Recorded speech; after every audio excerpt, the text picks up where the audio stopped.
नमस्ते, आप देख रहे हैं एमडी न्यूज। एमडी न्यूज के मेरदर्शन बुलेटिन में आप सभी का स्वागत है। आज के बुलेटिन के साथ मैं हूं निशा। जगह जगह पर आज वैलेंटाइन डे मनाया जा रहा है।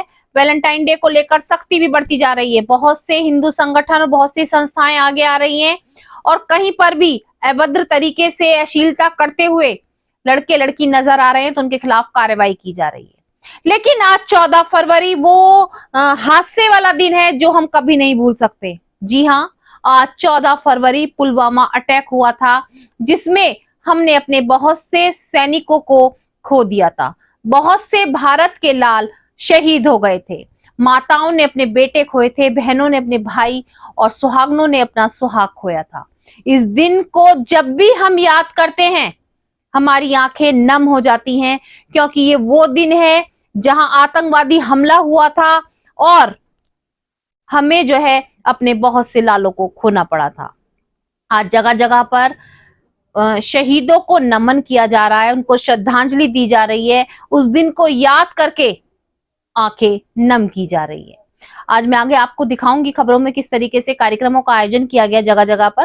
तो जुड़े रहे मेरदर्शन के साथ, देखते रहे मेरदर्शन। सबसे पहले नजर डालते हैं आज की हेडलाइंस पर, जिसके प्रायोजक हैं जूम डिजिटल मूवी वर्ल्ड। मेरदर्शन समाचारों के इस भाग के प्रायोजक हैं खेमचंद पहलवान, पूर्व सदस्य उत्तर प्रदेश कांग्रेस कमेटी व अध्यक्ष गांधी मार्ग व्यापार संघ मेरठ। वैलेंटाइन डे 14 फरवरी को हस्तिनापुर पार्क, मंदिरों एवं पर्यटन स्थलों पर राष्ट्रीय हनुमान दल समिति के सदस्य कर रहे निगरानी। जगह जगह कर रहे भ्रमण। अश्लील हरकतें करने वाले जोड़ों को पकड़कर की जा रही कार्रवाई ताकि कोई भी ना हो अप्रिय घटना। वैलेंटाइन डे के नाम पर हिंदू संस्कृति हो रही लुप्त, पश्चिमी संस्कृति हमारे देश में फैला रही पैर। वैलेंटाइन डे के नाम पर बढ़ रही समाज में अश्लीलता, अभद्रता, भेड़चाल। वहीं होटल और रेस्टोरेंट में भी खुलेआम दिख रही हैं अश्लीलताएं, जिसके विरोध में हिंदू राष्ट्रीय सेवा संघ के कार्यकर्ताओं ने उठाई आवाज। जिलाधिकारी को सौंपा ज्ञापन, कहा बचाई जाए हिंदू संस्कृति। मेरठ शहर में इस तरीके की हरकतों पर लगाई जाए रोक। वैलेंटाइन डे के उपलक्ष्य में आज थाना सिविल लाइन क्षेत्र के आउटर लिमिट बार के अंतर्गत पार्टी का किया जा रहा आयोजन, जिसमें नाबालिग लड़कियां दूसरे समुदाय के व्यक्तियों के विरोध में धर्म जागरण समन्वय के कार्यकर्ताओं ने जिलाधिकारी को सौंपा ज्ञापन। कहा पार्टी पर लगाई जाए रोक, अन्यथा धर्म जागरण समन्वय के कार्यकर्ता करेंगे उग्र आंदोलन। थाना जानी पुलिस ने चेकिंग के दौरान एटीएम मशीन में कार्ड बदलकर लोगों के खातों से पैसे निकालने वाले 2 शातिर अभियुक्तों को किया गिरफ्तार। अभियुक्तों के पास से विभिन्न बैंकों के 84 एटीएम कार्ड, 1 बुलेट, 3500 रुपए नगद हुए बरामद। सरूरपुर पुलिस को मिली बड़ी सफलता। 3 माह से लगातार ट्रांसफर चोरी करने की मिल रही थी सूचना। पुलिस द्वारा की जा रही थी लगातार निगरानी। ट्रांसफर चोरी करने वाले गिरोह का किया भंडाफोड़। 2 अभियुक्तों को किया गिरफ्तार। बदमाशों के कब्जे से चोरी किए हुए तार, आयरन कोर, ऑयल समेत काफी सामान हुआ बरामद। एसपी देहात अनिरुद्ध कुमार ने सरधना में प्रेस वार्ता कर गैंग का किया खुलासा। पुलिस की लाख कोशिशों के बाद भी चोर बदमाश दे रहे वारदातों को अंजाम। थाना पल्लवपुरम क्षेत्र गोल्डन एवेन्यू कॉलोनी में डॉलरी इंटर कॉलेज के प्रिंसिपल के घर चोरों ने 40 तोले सोना चांदी के जेवर व 30 लाख रुपए पर किया हाथ साफ। सूचना पर पहुंची पुलिस दंपत्ति से की पूछताछ। आसपास के सीसीटीवी कैमरे को खंगाला, लगी जांच में। आरजी पीजी कॉलेज में चल रहे 7 दिवसीय कार्यक्रम स्किल सेल एवं एलएमएस द्वारा आयोजित new trends in research methodology कार्यक्रम में आए हुए मुख्य अतिथियों द्वारा दीप प्रज्वलित कर कार्यक्रम का किया गया शुभारंभ। प्रोफेसर संजीव महाजन ने शोध मानकों की बारीकियों की दी जानकारी। छात्राओं ने बढ़ चढ़कर लिया भाग। कोरोना महामारी ने फिर से दी दस्तक। सिंगापुर से लौटे 42 वर्षीय शास्त्री नगर निवासी सरकारी अधिकारी में कोरोना की हुई पुष्टि। जिले में लगभग 4 माह बाद मिला कोरोना का मरीज। परिवार के अन्य 4 सदस्यों की भी बुधवार को कराई जाएगी कोरोना जांच। वैलेंटाइन डे को लेकर के जगह जगह पर सुरक्षा का ध्यान रखा गया ताकि कोई भी अप्रिय घटना ना हो और हमारे मेरठ शहर की जो नाबालिग लड़कियां हैं वो किसी हरकतों में ना फंसे। जी हाँ, राष्ट्रीय हनुमान दल समिति के सदस्यों ने आज हस्तिनापुर जो महाभारत कालीन हमारी जो ऐतिहासिक इमारत है वहां पर, पार्कों में और बहुत सी ऐसी भ्रमण की जगहों पर आज चेकिंग अभियान चलाया। जगह जगह पर समिति के सदस्य पहुंचे और जो भी नाबालिग, कम उम्र के या अन्य समुदाय के जोड़े साथ में बैठे हुए नजर आए, उन पर कार्रवाई की गई। साथ साथ पार्क के सभी जो कमेटी थी या जिलाधिकारी को भी ज्ञापन सौंपा गया था कि उनको कॉपरेट करा जाए, अगर कहीं पुलिस की जरूरत पड़े तो पुलिस को मौके पर भेजा जाए, क्योंकि वैलेंटाइन डे हमारी संस्कृति में नहीं है, हिंदू संस्कृति से बहुत दूर है, लेकिन युवा इसकी ओर फिर भी आकर्षित हो रहे हैं। इस पर रोक लगाने के लिए उन्होंने काफी दिन पहले से चेतावनी दी हुई थी और आज भी हस्तिनापुर में पहुंचकर, जो हस्तिनापुर वहां पर पर्यटन स्थल है, वहां पर जो जोड़े बैठे हुए थे उनको बुला करके उनके आधार कार्ड चेक किए गए, उनसे पूछताछ की गई और कार्रवाई की गई। आधार कार्ड दिखाओ बेटा अपना। और क्या है? कुछ नहीं है, आईडी कुछ नहीं है। उम्र कितनी है? गुड़िया तुम्हारी कितनी है? 17। एक काम करो, फोन करो, नहीं बैठो हम दोनों। क्यों? इधर बैठो। वही बहन है। बहन हो, हम तो आपको कह नहीं, देखो हम कुछ कह नहीं रहे आपको। बहन हो, आईडी दिखाओ बस। सही बात है, बैठ लो। बहन है, आईडी दिखा दो। आईडी है तो नहीं कुछ टाइम। व्हाट्सएप पे मंगा दो। आधार कार्ड? आधार कार्ड व्हाट्सएप पे मंगा दो। दोनों अपने आधार कार्ड व्हाट्सएप पे मंगा दो। दोनों के फादर का सेम नेम, फादर के नेम सेम हुए, ठीक है, कोई दिक्कत नहीं। बाकी आज पता है ना क्या दिन है? 14 फरवरी। आज ही आना घूमना जरूरी है। मंगा दो ना भाई। आज के बाद नहीं होना चाहिए। आईडी, सॉरी नहीं, आईडी दोनों क्या? केवल आईडी, दोनों की, और कुछ नहीं। उधर बैठो, कैमरा चालू कर वहाँ पे बैठो। भैया को।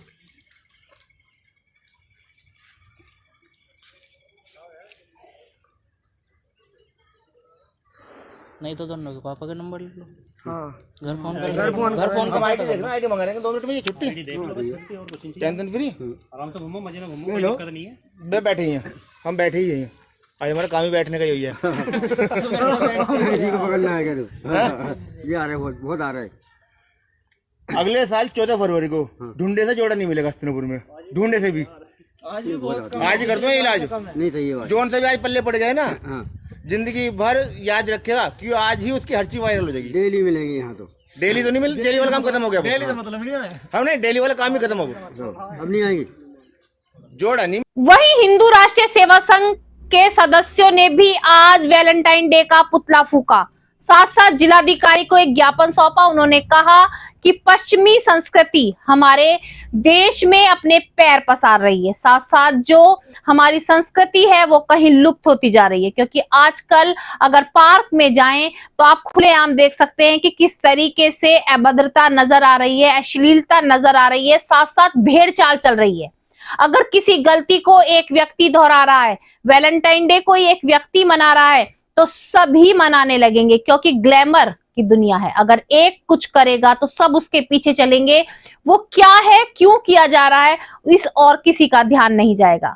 आज इस संघ के सदस्यों ने जिलाधिकारी को ज्ञापन सौंपा और कहा कि आप खुद इस चीज का जायजा लें और पुलिस द्वारा रोक लगवाई जाए, क्योंकि होटल और रेस्टोरेंट में भी इस तरीके के काफी नजारे देखने के लिए मिल रहे हैं कि हमारी हिंदू बेटियों की जिंदगी बर्बाद होती नजर आ रही है।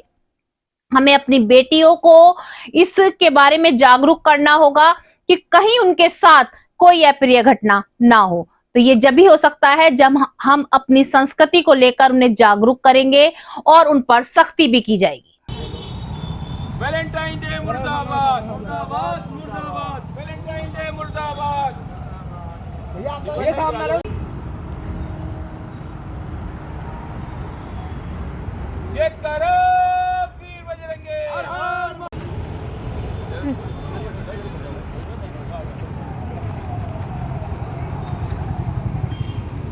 ये आज वैलेंटाइन डे का पुतला फूका गया है। वैलेंटाइन डे एक पश्चिमी देश की त्यौहार है जो कि हिंदुस्तान में लागू नहीं होता। इसमें अश्लीलता फैलाई जाती है और इसके अंदर अनोखे प्रकार का नंगा नाच होता है, इसीलिए इसका विरोध किया गया है।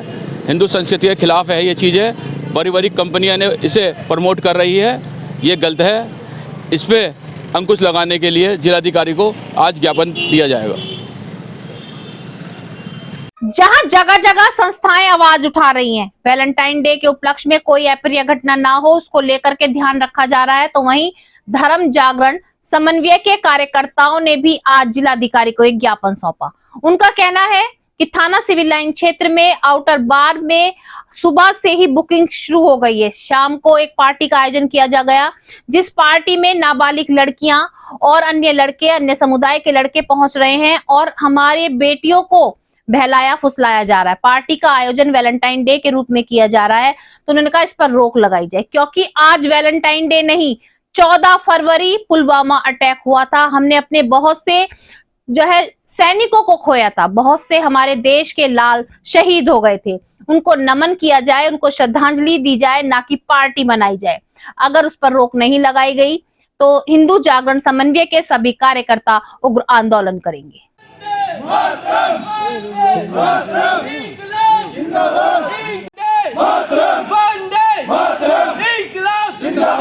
जय श्री राम।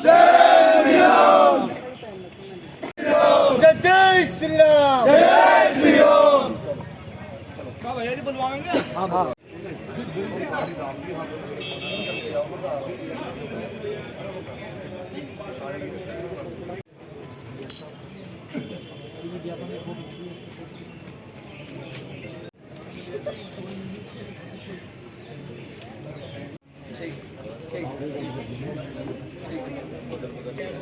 आज एक विषय है सिविल लाइन थाना क्षेत्र के अंतर्गत एक आउटर लिमिट बार के नाम से एक तरह से हुक्का बार, बियर बार और दारू का सेवन करने वाला बार चलता है। तो आज वैलेंटाइन डे के उपलक्ष्य में आज रात को 8 बजे से वहाँ पर एक पार्टी रखी जा रही है, जिस पार्टी में 150 टिकट अब तक बुक हो चुके हैं। हमारा ये विषय है, हम ज्ञापन देने इसलिए आए हैं सभी युवा साथी कि उस हुक्का बार में और उस बार में नाबालिग लड़कियों के भी, नाबालिग हमारे हिंदू बहनों के भी टिकट हुए हैं, उसमें उन्हें जाने की अनुमति प्रदान की है। जो भी उस बार को संचालित कर रहे हैं, हमारा डीएम साहब से, एडीएम साहब से निवेदन इतना ही है ज्ञापन के माध्यम से कि अगर रात को वह पार्टी आज नहीं रुकती तो हम लोग सब जाकर, सभी युवा शक्ति जाकर उस पार्टी को रोकने का वहीं पर काम करेगी, मौके पर जाएगी। आज 14 फरवरी का दिन है और पूरे भारतवर्ष के लिए यह एक काला दिवस के रूप में माना जाता है। आज ही के दिन पुलवामा में हमारे जवान शहीद हुए थे और उसी के उपलक्ष्य में आज पूरा भारतवर्ष काले दिवस के रूप में इस दिन को मना रहा है। और वैलेंटाइन डे जो कि पाश्चात्य संस्कृति का हिस्सा है, सनातन संस्कृति इसको नहीं मानती, हम लोग इसको नहीं मानते। और हमें इतना निवेदन है कि जो वहाँ पर टिकट हुए उन्हें कैंसिल कराकर और आज के दिन इस पार्टी को रोका जाए। और मुझे पूर्ण विश्वास है कि ऐसी पार्टियों में जो नाबालिग हमारी हिंदू बहनें हैं, उनके साथ मुस्लिम समाज के युवा लड़के भी जाने का काम करेंगे और लव जिहाद का जो इनका एजेंडा है उसको चलाने का, वहाँ पर जो प्रक्रिया है उसको चलाने का कार्रवाई वो लोग करेंगे। हमारा निवेदन है कि ये पार्टी आज के दिन वहाँ पर रोकी जाए और सख्त से सख्त अच्छा एक ही कार्रवाई की जाए। एक ही कैफे के लिए आए हैं या शहर में अनेक कैफे हैं उनके? हमें पता एक कैफे की जानकारी का है, ऐसी जानकारियाँ प्रशासन करेगा। हम एक कैफे की जानकारी कराने के लिए प्रशासन के पास आए। अब इनकी जिम्मेदारी है कि ऐसे जितने भी पूरे मेरठ महानगर में हुक्का बार वगैरह या बार चल रहे हैं उन पर सख्त से सख्त कार्रवाई पुलिस प्रशासन करे। अगर पुलिस प्रशासन और मेरठ का प्रशासनिक अधिकारी अगर कार्रवाई करने में असमर्थ है तो आप हमें बता दीजिए, हम स्वयं उस पर कार्रवाई कर देंगे। थाना सरदना क्षेत्र के सरूरपुर गांव में काफी समय से सूचना मिल रही थी तार चोरी, ट्रांसफर चोरी की।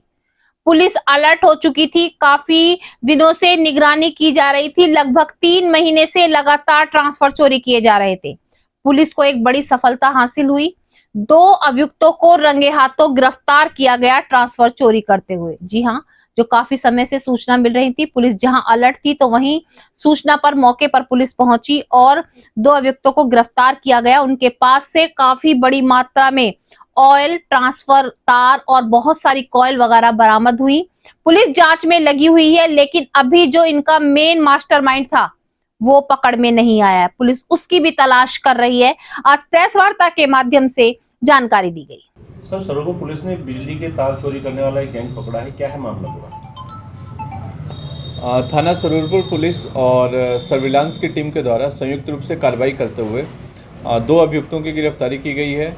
एक हैं जावेद और एक है मुजीब। ये बेसिकली रात में निकलते थे और जो भी ट्रांसफार्मर होते थे उनसे तेल निकालना, जो कॉइल होते थे वो निकालते थे, एल्युमिनियम के कॉइल निकाला करते थे, फिर उसको मार्केट में बेच दिया करते थे। तो इस पूरे गैंग को पकड़ा गया है। अभी 2 लोग इसमें फरार हैं, शहनवाज और शाहरुख। ये 2 अभी फरार चल रहे हैं, इनकी गिरफ्तारी के प्रयास किए जा रहे हैं। गैंग का मास्टरमाइंड कौन है? गैंग का मास्टरमाइंड शाहरुख और शहनवाज 2 भाई हैं जो हर्रा के रहने वाले हैं, मैनापुट्टी के रहने वाले हैं। इनके ये फरार हैं, अभी इनकी गिरफ्तारी के प्रयास हो रहे हैं। इन लोगों ने बताया कि कहाँ इन्होंने चोरी की वारदात? अभी तक हम इनके बताए अनुसार लगभग इन लोगों ने 16-17 जगह घटनाएं की हैं। सरधना क्षेत्र में लगभग 6-7 घटनाएं की हैं पिछले 3 महीनों में, और सरूरपुर में लगभग 7-8 घटनाएं की हैं। इसके अलावा इन्होंने बागपत में की है, बागपत के बिनौली में की है, और बरनावर चौकी बिनौली थाने की है, वहाँ पे भी घटनाएं स्वीकार की हैं। CDR के माध्यम से भी देखा गया है, इनका लोकेशन देखा गया है नाइट में, तो कई जगहों पे इनका लोकेशन जो है वो बदलता रहा है। सर पैटर्न क्या रहता था? चलती लाइन पे बिजली? नहीं, ये जनरली जो किसानों के खेतों में जो लगे होते थे, ट्रांसफार्मर लगे होते थे, तो रात के टाइम पे शायद लाइट नहीं रहती थी, तो उस टाइम ये लोग खोल करके और उसमें से कॉइल निकाल लिया करते थे, फिर एल्युमिनियम निकालते थे और एल्युमिनियम को मार्केट में बेच दिया करते थे। कोई बरामदगी सकती है? हाँ, इनसे कुछ बरामदगी भी हुई है, और हम लोग इसमें और आगे कार्रवाई कर रहे हैं कि ये किनको बेचा करते थे, उसके ऊपर भी उनसे भी जांच पड़ताल की जा रही है, पूछताछ की जा रही है, और शीघ्र ही और भी अभियुक्तों की गिरफ्तारी की जाएगी। काफी समय से आप देख रहे हैं कि साइबर क्राइम बढ़ता जा रहा है। बार बार ऐसी सूचनाएं सामने आ रही हैं कि साइबर क्राइम के जरिए अकाउंट खाली कर दिया गया। जी हाँ, घर बैठे ही हमारा अकाउंट खाली हो जाता है। कई बार ऐसे कॉल आते हैं, बार बार सतर्क रहने के लिए कहा जाता है, और लेकिन आप जब क्या करेंगे, जब कोई व्यक्ति आपके पास खड़ा होकर आपको अपनी बातों में फंसाकर आपके पैसे निकाल ले। जी हाँ, ऐसी घटनाएं भी काफी सामने आ रही हैं और इसको लेकर के चेकिंग की जा रही थी। थाना जानी क्षेत्र से ऐसी घटनाएं कई बार सामने आई, बाकी कई जगहों से ये घटना सामने आई थी। पुलिस सतर्क हो चुकी थी और चेकिंग की जा रही थी। चेकिंग के दौरान 2 अभियुक्तों को गिरफ्तार किया गया जो एटीएम बदलकर एटीएम से ही पैसे निकाल लेते थे किसी भी व्यक्ति के सामने खड़े होकर। जब पुलिस ने उनसे पूछताछ की तो पूरी घटना किस तरीके से अंजाम देते थे वो मैं आपको बता दूं। उनका कहना था कि सीधे साधे लोग, बुजुर्ग लोग, जो गांव देहात के लोग होते हैं, जिन्हें एटीएम अभी ठीक से चलाना नहीं आता, वो उन लोगों को अपना टारगेट बनाते थे। उनका पीछा करते हुए एटीएम में किसी भी बहाने से उनके साथ घुस जाते थे। उनका एटीएम का पिन देख लेते थे, या वो बुजुर्ग लोग उनसे खुद ही कह देते थे कि हमारी पेमेंट निकाल दो। फिर वो अचानक से एटीएम को एक्सचेंज कर देते थे, अपने दूसरा एटीएम उनको पकड़ा देते थे सेम, और वो एटीएम ले लेते थे। पिन उन्हें पता होता था, जिसके कारण से वो उनके अकाउंट में जो पैसा होता था उसको निकाल लेते थे। और ये ऐसा 1 बार नहीं, 2 बार नहीं, बहुत सी वारदात को काफी समय से अंजाम दे रहे थे। जब इन दोनों अभियुक्तों की चेकिंग की गई तो इनके पास से अलग अलग बैंकों के 84 एटीएम कार्ड बरामद हुए, 1 बुलेट और 3500 रुपए नगद भी बरामद हुए जो किसी के अकाउंट से निकाले गए थे। उनका कहना था कि वो ऐसे लोगों को टारगेट बनाते थे, उनको बातों में लगाते थे और उनका एटीएम कार्ड बदल देते थे। तो आप खुद देख सकते हैं, ये बार बार आपको जागरूकता के लिए मैं भी मेरे दर्शन चैनल के माध्यम से समझाती हूँ कि अपनी गोपनीय चीजों को किसी से भी शेयर ना करें, किसी पर भी विश्वास ना करें, अपने कार्य को स्वयं करें, क्योंकि आपके आसपास भी कोई ऐसा व्यक्ति हो सकता है जो किसी भी वारदात को अंजाम दे सकता है। सर, किस संबंध में पत्रकार वार्ता आयोजित किया? कल थाना जानी पुलिस के द्वारा 2 अभियुक्तों को गिरफ्तार किया गया है। ये लोगों को बहला फुसला करके उनको एटीएम कार्ड ले लिया करते थे, स्वैप बदल दिया करते थे, और इनके पास से लगभग 83 एटीएम कार्ड बरामद हुए हैं। और इनका आपराधिक इतिहास भी काफ़ी लंबा है, लगभग 10 मुकदमे हैं आशिफ के ऊपर। तो एक तरीके से इनका एक गैंग काम करता है जो इधर मेरठ, बिजनौर, बागपत और दिल्ली की तरफ ये लोग एक्टिव रहते हैं। लोनी का रहने वाला है ये। इसके साथ 2-3 अभियुक्त और हैं, शहनवाज, सादाब, ये सब हैं जो अभी गिरफ्तार नहीं हो पाए हैं, जिनके लिए दबिश गई है। ये लोगों को बहला फुसला करके और एटीएम मशीन में जा कर के उनका कार्ड बदल दिया करते थे। और इस तरीके से इन्होंने काफ़ी ज़्यादा लोगों को बेवकूफ़ बनाया है। कितना अभी तक इन्होंने धन अर्जित कर लिया होगा इससे? इस संबंध में अभी जांच चल रही है। अभी इनके बैंक अकाउंट्स लिए गए हैं और अभी उसकी डिटेल आ नहीं पाई है कि कितना इन्होंने, लेकिन काफ़ी बड़ी मात्रा में 83 ATM कार्ड बरामद हुए हैं। कुछ कैश भी बरामद हुआ है? कैश इनके पास लगभग कितना है 3500 रुपये इनके पास से कैश बरामद हुआ था। किस तरह से कार्ड को फिर किस तरह से इस्तेमाल कर लेते? ये कोई भी व्यक्ति जो इन्हें लगता था कि थोड़ा सा प्रो नहीं है, थोड़ा सा जानकार नहीं है ATM का, तो उसको सहायता करने के नाम पे उसका मतलब स्वैप बदल दिया करते थे उसका ATM, खास करके उसका पिन वगैरह देख लिया करते थे और फिर ATM स्वैप करके और फिर उसका यूज करते थे। पुलिस की लाख कोशिशों के बाद भी चोर बदमाश वारदातों को अंजाम दे रहे हैं, अपनी हरकतों से बाज नहीं आ रहे हैं। पुलिस की नाक के नीचे ही चोरी की वारदात की जा रही है, डकैती की वारदात की जा रही है।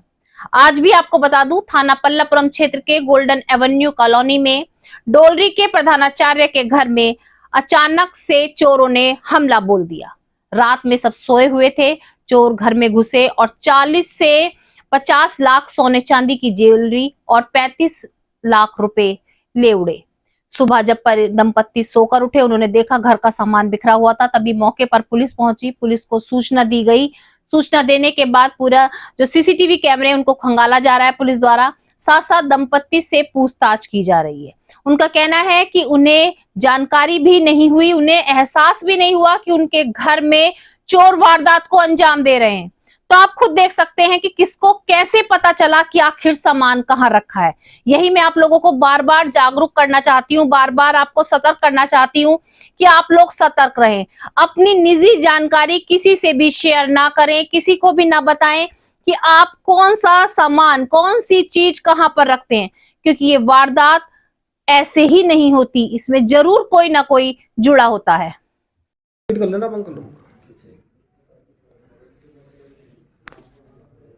सुबह जो है एकदम जो है बस खबर नहीं, एकदम जो है ये गमले उधर रखे हुए थे, तो हमें सुबह ऐसे मिला ये दरवाजा जो है, इस दरवाजे पे आड़ू ये मिले और 4-4:15 बजे मेरी आँख खुली। Good morning sir, Radhe Radhe.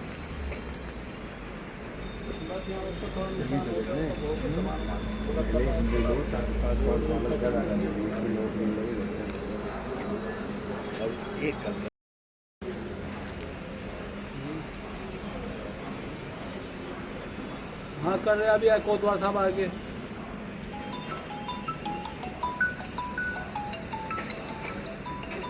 लकड़ी का ये है, ये भी यहाँ पड़ा हुआ है, पाया इसमें सो गई है। जो ये टैंक कुटाई का बुझा रहे क्या है। और दूसरे फिर ये अंदर जो है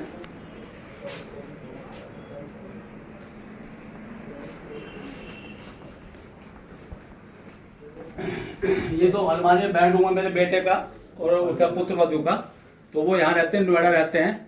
तो ये कपड़े हैं इसमें मेरे बेटे का और पुत्र वधू का, ये सारा इसमें गोल्ड और ये चांदी का सामान इसमें रखा हुआ था। ये तो पूरा ये जो है ये निकाल करके ही उन्होंने ये इसका ये रूम इसमें ये उसमें रखा हुआ था, इसमें सब दराज में। इधर ये लाल सपड़ा इसमें चांदी की चीज थी लगभग 500 ग्राम के करीब, तो ये इधर डाल रखा है इन लोगों ने इसमें।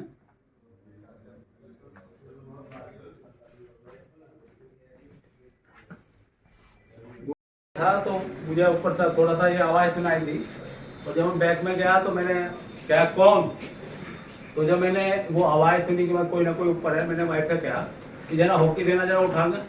तो इसलिए मैंने क्या कि जब मैं ऊपर आया तो वो वहाँ से मुझे जाली का दरवाजा लगाया पीछे, वो खुला हुआ था उस समय। तो तुरंत जो है वो ये नहीं पता इधर से गए या इधर से गए, वो गए 4 और 4:15 बजे के करीब यहाँ से। अब एक ख्याल से 2-2:15 बजे से वो खटपट, वैसे मैंने सोचा आसपास की वो हो रही तो उसकी, और फिर वो उन्होंने करके पूरा, और ये चटकनी का यहाँ से इन्होंने ये बेडरूम है, इसमें भी इन्होंने सारा जो है अलमारी वगैरह ये सब तोड़ के, कुछ चांदी के सिक्के वगैरह थे इसमें, पूजा वगैरह के लिए लाते थे हम, ये सब इन्होंने खोल करके जो है पूरा तसल्ली में ये किया। और जब मैं सुबह उठा तो मुझे आवाज थी 4-4:15 बजे के बीच, ये इस तरह से दरवाजा हो रहा था। मैं ऊपर को लखाया तो एकदम ये बंद हुआ, तो मैंने कहा कौन, तो जब मैं आया फिर तो जब भी वो मेरे ख्याल से वो भाग गया बाहर से ही, ये पता नहीं उस साइड से गए या इस साइड से गए, क्योंकि पीछे वो खाली है। भाई घटना 2 बजे से 2 बजे से जो है ये 4:30 बजे या 4:20 तक की ये घटना है। 4 और 4:15 के बीच में मैं उठा आवाज सुन करके। Doctor Rajendra Kumar Singh, 78 golden phase 3 Dayanand महाविद्यालय गुरुकुल टकोली का प्राचार्य हूँ। 19 साल से मैं प्रधानाचार्य पद पर कार्यरत हूँ। मेरा यहाँ 2 मंजिला मकान है। मैं और मेरी धर्मपत्नी यहाँ पर इस मकान में रहते हैं, हम नीचे सोते हैं। मेरा बेटा है पुत्रवधू, वो नोएडा में फिलहाल शिफ्ट हैं। पिछले साल ही मेरे बेटे की शादी हुई थी, और जो हम शादी में जो गोल्ड उसे मेरे बेटे का और मेरी पुत्रवधू का वो दूसरे साइड के कमरे में रखा हुआ था। कितना? तो वो लगभग 42 तोले को करीब तो सोना है और 500 ग्राम करीब के वो चांदी है। तो उसकी वो चोरी वो रात में कर ली गई है, और वो घटना मुझे लग रहा है कि 2 बजे से लगभग 4:15-4:20 तक की वो घटना है। तो जैसे ही मैं उठा और मैंने वो सुनी थोड़ा सा ऊपर खुड़बुड़ाहट, तो मैंने कहा कौन, और मैंने ऊपर में आया तो उस समय वो बाहर से ही वो जिन्होंने भी चोरी की है वो एकदम चले गए यहाँ से। कितने लाख की चोरी होगी? ये लगभग जो है सोना से लगभग 30 लाख के करीब की भारी नुकसान है मुझे जो है इसका। आरजीपीजी कॉलेज में 7 दिवसीय कार्यक्रमों का आयोजन किया जा रहा है, जिसमें आज प्रोफेसर संजीव महाजन पहुंचे, जिन्होंने छात्राओं को जागरूक करते हुए बताया कि हम किस तरीके से अपने कार्य को कर सकते हैं, किस तरीके से शोध द्वारा हम अपनी किसी भी कार्य को करके आगे बढ़ सकते हैं। कला विभाग में बैठा हूं, मेरा हाथ चिड़िया को उल्लू बना दे, उल्लू को चिड़िया बना दे, और किसी आर्टिस्ट का हाथ चिड़िया को इतना सुंदर बना दे कि मन करे उसी को घर ले जाऊं। साइंस, सोशल साइंस, साइंस कहते हैं our contents is scientific as well as our method is scientific. हम लोग कहते हैं हमारे कंटेंट्स तो नॉन साइंटिफिक है, क्योंकि हम ह्यूमन नेचर, ह्यूमन बिहेवियर की स्टडी करते हैं। हमारे कंटेंट्स तो non scientific. Review should be done first and then objectives should be. अब मैं दोनों बातें बता देता हूं। अभी मैंने बोला एडवांटेजेस एंड डिसएडवांटेजेस। अगर आप ऑब्जेक्टिव्स पहले बना लेते हैं तो आप अपनी स्टडी को लिमिट कर लेते हैं उन्हीं 4 पॉइंट्स के इर्द गिर्द घूमने के लिए,